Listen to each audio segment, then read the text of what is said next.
কারণ আমার মনে আছে রবীন্দ্র ভারতীর ঘটনা, সেই সময় তৃণমূলের তাজা নেতার নাম ছিল সম্ভবত বাপ্পাদিত্য।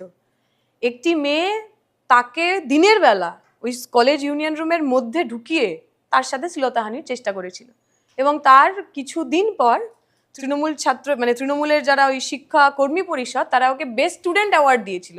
এই হচ্ছে তৃণমূলের আদর্শ ছাত্রের ভূমিকা আর কি।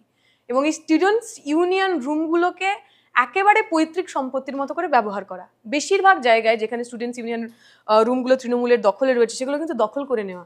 মানে আমাদের ইউনিয়ন রয়েছে, 2011 সালে পালা পরিবর্তন হয়েছে, আমি আশুতোষ কলেজের ছাত্রী, তখন আমাদের ইলেক্টেড জিএস, আমাদের ইলেক্টেড ইউনিয়ন, তাদেরকে মারধর করে বার করে সেই ইউনিয়ন রুম দখল করে নেওয়া হলো। এবং তারপরে ইউনিয়ন রুমে হচ্ছে কি, মানে ইউনিয়ন রুমের কারণটা কি? ইউনিয়ন রুম মানে কি? তার একটা ইউনিয়ন হবে, তার রিপ্রেজেন্টেটিভ থাকবে, সেখানে কেউ হয়তো স্পোর্টসের ইনচার্জ, কেউ কালচারাল কমিটির ইনচার্জ, তারা তাদের মতো করে ইভেন্ট করবে।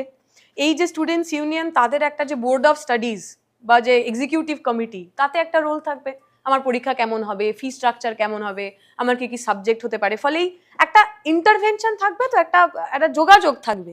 এই মুহূর্তে তৃণমূল ছাত্র পরিষদের কোনো নেতাকে যদি জিজ্ঞেস করা হয় যে ভাই নয়া শিক্ষানীতি লাগু হলো, নয়া শিক্ষানীতি নিয়ে সমস্যাটা কি বা ভালোটা কি, আপনি 5টা কথা বলুন, আমি তোমাকে হলফ করে বলতে পারছি এই কলেজে কলেজে যারা ছাত্র নেতা হয়েছে, ছাত্র এবং অছাত্র, কেউ বলতে পারবে না।